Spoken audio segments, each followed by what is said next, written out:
Olá a todos vocês do 8º ano que estão nos acompanhando aí pelo Aula em Casa. Eu sou o professor Kim Raoni, sou professor de Educação Física e agora vamos ver qual é o nosso tema de hoje.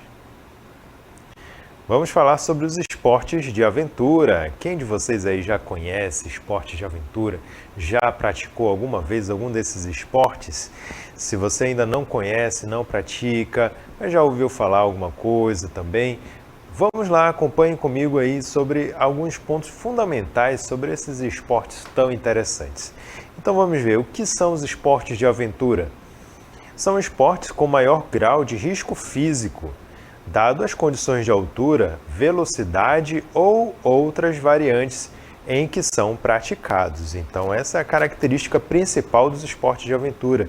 Eles oferecem um risco físico muito grande devido à característica das suas práticas. Lógico que esses riscos são amenizados graças ao tempo de prática, né, a experiência do praticante e ao uso também de equipamentos especiais de segurança. E vamos ver aí qual é a classificação existente para essa modalidade de esporte. Então nós temos os esportes de aventuras na natureza, por exemplo, o arvorismo é um tipo de esporte de aventura da natureza, e temos os esportes radicais, onde a maior parte deles são urbanos, ou seja, são praticados no ambiente metropolitano, no ambiente urbano, né? E aí, como uma modalidade exemplar, nós temos o skate. Vamos falar agora sobre os esportes de aventura na natureza. O que eles são? São esportes praticados em ambientes naturais e com toda a influência da natureza e suas variáveis, como temperatura, vento e chuva. Observem aí nessas imagens 3 exemplos desse tipo de esporte: asa delta, wakeboard e a tirolesa. São exemplos de esportes de aventura na natureza. E agora vamos ver especificamente alguma dessas modalidades, começando pelo arvorismo. Então, o arvorismo é um tipo de esporte de aventura aérea, onde a pessoa ela se desloca entre árvores muito grandes, utilizando vias de locomoção, geralmente que estimulam o equilíbrio, né, do praticante, onde ele tem que praticamente se pendurar, se equilibrar sobre cordas, como vocês estão vendo na imagem. Então o arvorismo, logicamente, ele precisa ser praticado em ambientes com selva, né, com mata muito fechada, árvores grandes, para poder ser praticado dessa maneira. Nós temos também o bug jump, outro esporte de aventura em terreno aéreo. Então o bug jump é uma modalidade onde o praticante se lança para o espaço, né, para a profundidade de um espaço, preso somente por uma corda elástica. Então essa corda elástica ela é especial, feita especificamente para esse tipo de modalidade, não é qualquer corda, certo? Com elasticidade. Ela tem toda uma confecção própria para esse tipo de modalidade para garantir a segurança do praticante. Então essas pessoas elas podem tanto fazer o bug jump num terreno ao ar livre, né, num terreno de natureza, por exemplo, saltando de penhascos, de montanhas, né? Mas também pode ser um esporte de aventura urbano, onde as pessoas também se jogam de pontes, de prédios bem altos, sempre presos por essa corda, né, que está fixada num ponto bastante seguro, né, na ponte, no prédio e assim por diante. Nós temos também a escalada.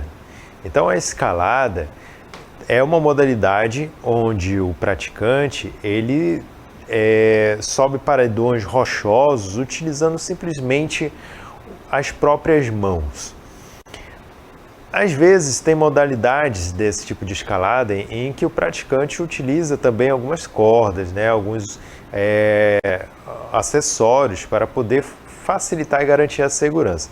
Mas existe a modalidade de escalada totalmente livre de acessórios. Aí já é caso de pessoas extremamente experientes, em que eles sobem paredões rochosos bastante íngremes, utilizando simplesmente as mãos, né, o próprio corpo. E aí eles fazem manobras, eles fazem locomoções bastante complexas, utilizando simplesmente a força do corpo para subir até o seu objetivo. Outra modalidade de esporte de aventura aérea é o slackline. Embora o slackline não seja tão aéreo assim, mas trata-se de ser feito acima da linha do chão. Então, no slackline, o praticante ele tenta se equilibrar em cima de uma fita, né? Uma corda, uma fita feita de tecido, que logicamente aguenta o peso do corpo do praticante, mas devido a ela ser bastante longa, ela acaba se tornando um pouco flexível. E aí, aproveitando essa flexibilidade, o praticante ele pode também fazer vários tipos de acrobacias em cima dessa corda, né? Ele pode fazer saltos, giros e também se equilibrar em cima dela. E também nós temos a asa delta. Então, a asa delta é uma modalidade onde o praticante faz voos utilizando esta aeronave bastante simples, né? É uma estrutura com uma lona e que o piloto, digamos assim, né, o praticante, ele está seguro ali dentro de uma zona onde ele fica ali encaixado e dirigindo, né, a asa delta para as direções onde ele pretende ir, né, sempre a favor do vento, utilizando a própria aerodinâmica do equipamento, né, para chegar aonde ele quer. E depois nós temos o balonismo. O balonismo também é uma forma de aeronave utilizando balões. Então, os balões são inflados por meio de um ar quente, né, que é aquecido por meio de um fogo que tem no equipamento, né, dentro da caixinha onde as pessoas ficam, e aí elas sobem até uma certa altitude. E ali é possível você observar paisagens, é possível você tirar fotos, né? Então, o balonismo serve tanto como um esporte de aventura, como também um esporte turístico. E nós temos o paraquedismo. O paraquedismo já está envolvido com o salto de aeronaves, né, aviões mesmo, a grandes altitudes. E aí o paraquedista ele tem que pousar em segurança utilizando este instrumento que é o paraquedas. Olha só, tem uma certa diferença entre o paraquedismo e o parapente. O que é o parapente? O parapente ele tem um formato diferente, né, no seu paraquedas, tem essa curvatura e é possível fazer manobras com ele utilizando umas cordas, né, que você pode puxar por um lado e para o outro. E aí nesse caso o parapente ele pode ser feito tanto saltando também de aeronaves como de pontos mais altos, né, penhascos, prédios grandes. Ele também pode ser iniciado a partir do chão, utilizando lanchas, né, ou então utilizando motos, carros muito rápidos, que fazem com que o parapente suba, né, aproveitando a aerodinâmica dele. Depois nós temos o rapel. O rapel é o inverso da escalada, né? O rapel trata-se de você descer de grandes altitudes utilizando cordas. Então você faz uma descida. A escalada você sobe e no rapel você desce de paredões rochosos, você desce de prédios muito altos, utilizando esses equipamentos de segurança. E tem a tirolesa. A tirolesa é a técnica de você passar de um ponto mais alto para outro mais baixo, se deslizando sobre uma corda. Então, para isso, existem equipamentos específicos também da tirolesa. Rafting é um esporte em corredeiras ou rios. E aí você se desloca por meio de corredeiras, pequenas cachoeiras, né, rios com correnteza muito forte, utilizando botes infláveis. Pode ser feito tanto de forma individual como em grupo, como vocês estão vendo na imagem. Outro esporte de aventura feito em corredeiras ou rios, ou também em mares, é o mergulho. O mergulho trata-se de você ir a grandes profundidades utilizando equipamentos de respiração. Mas ele também pode ser feito sem esses equipamentos. E aí existem técnicas, né, para você conseguir aguentar pelo máximo tempo possível a respiração no fundo da água. Temos aí o wakeboard, outro esporte também aquático, em que você se equilibra sobre uma prancha e aí você é arrastado por meio de uma lancha ou então outro veículo aquático. Nós temos o surf. Então, o surf é uma modalidade que você faz acrobacias em ondas, né? Então ele pode ser praticado somente nos mares, em lugares com ondas. E aí o surfista ele faz manobras radicais em cima ou dentro das ondas. E tem o stand-up paddle, mais conhecido como SUP, é uma abreviação desse nome em inglês completo, SUP, S-U-P. E o SUP é também utilizado através de uma prancha maior do que a do surf e também um remo. E aí você faz uma locomoção acima da água, na superfície da água, utilizando o remo. Ele pode ser feito em rios, lagos e também nos mares. E nós temos os esportes de aventura aérea, slackline e rappel, né? Como nós falamos aqui, são duas modalidades de esporte de aventura. E aqui vamos ver, então, slackline, como eu falei, é você se equilibrar sobre uma corda, né? Fazendo ali acrobacias em cima dela. Esse é o slackline.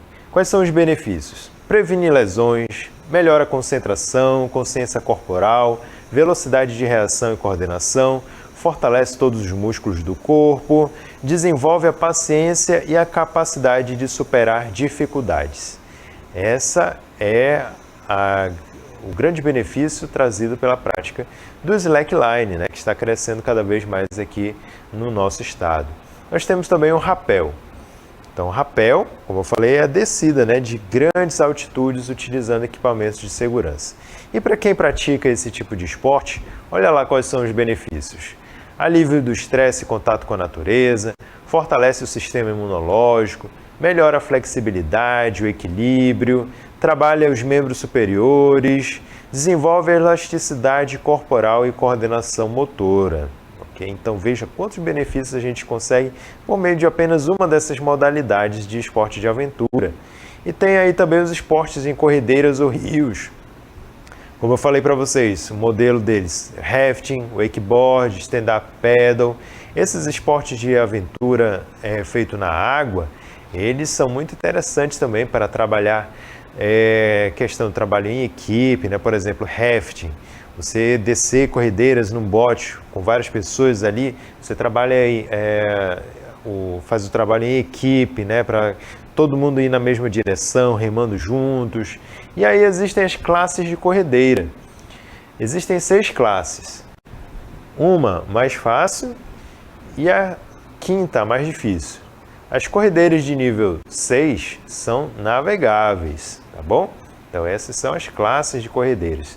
E quem faz esse tipo de modalidade, o rafting, tem como benefício diminuição do estresse, trabalha principalmente abdômen, bíceps, estimula o pensamento em equipe e ajuda a desenvolver habilidades relacionadas à liderança. E agora vamos ver o wakeboard.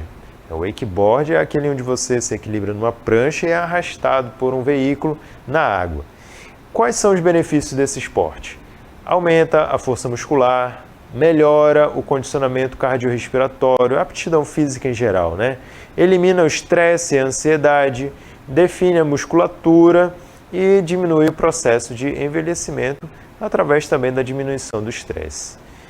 Talvez esses mesmos benefícios você possa encontrar também praticando esse esporte aqui, ó, o SUP. ele é muito bem adaptado à nossa região, porque nós temos bastante rios, lagos com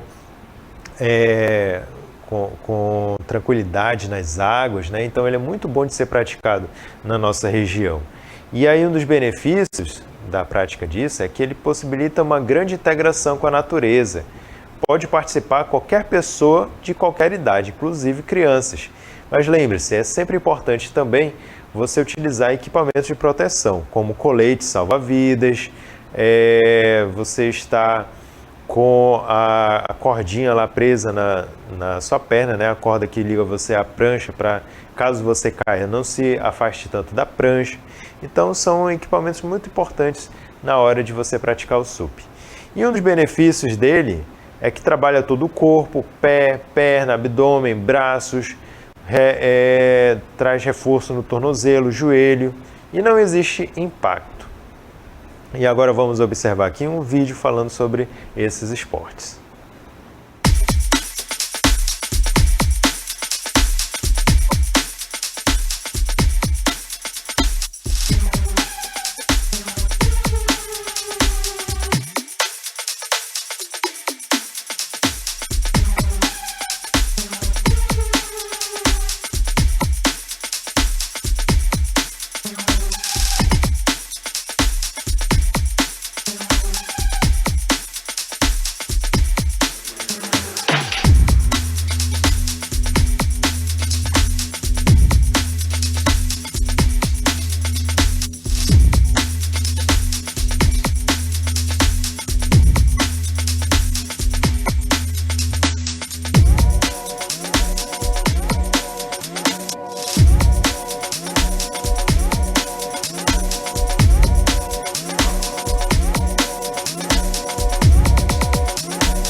Muito bem, então esse foi o nossos esportes de aventura que falamos hoje e agora vamos para a nossa DLI.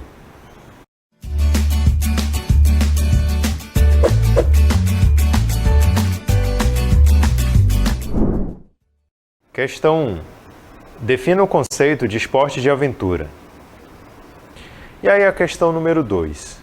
Diferente de outros esportes, que sensações podem ser identificadas nos esportes de aventura? Daqui a pouco a gente volta.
Olá, estamos de volta e agora vamos ver aí a resposta, né, para as nossas questões. Mas antes vamos relembrar aí qual foi o enunciado. Questão 1.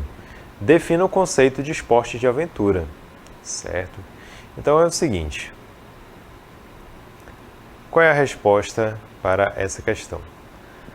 É o conjunto de práticas esportivas vivenciadas em interação com a natureza, a partir de sensações e de emoções, sob condições de incerteza em relação ao meio e de risco calculado em resposta aos desafios desses ambientes.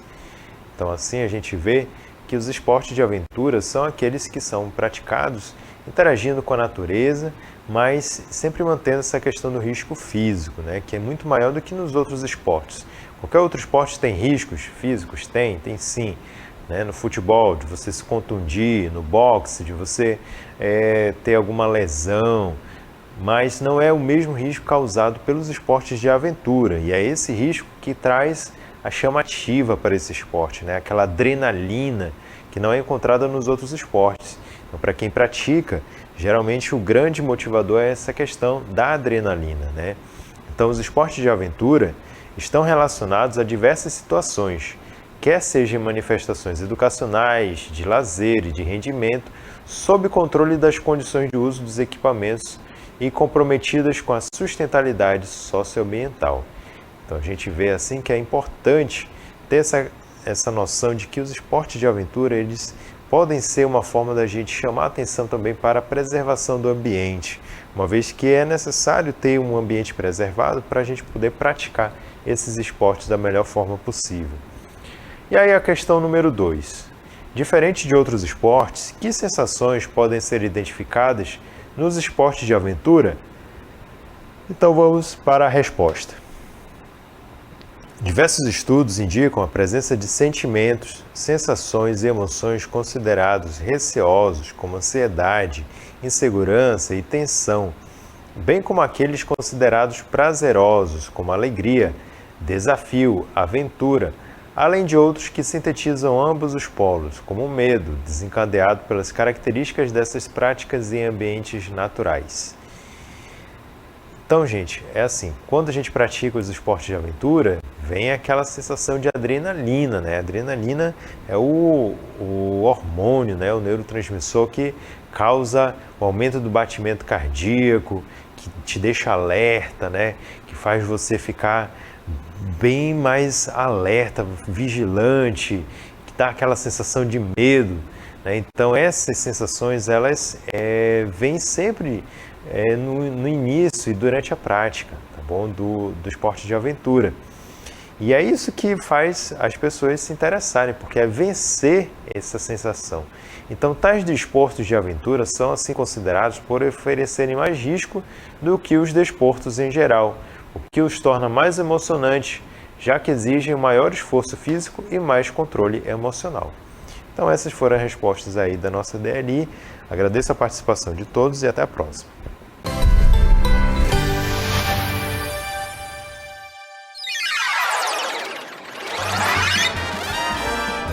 A sua aula continua no próximo vídeo.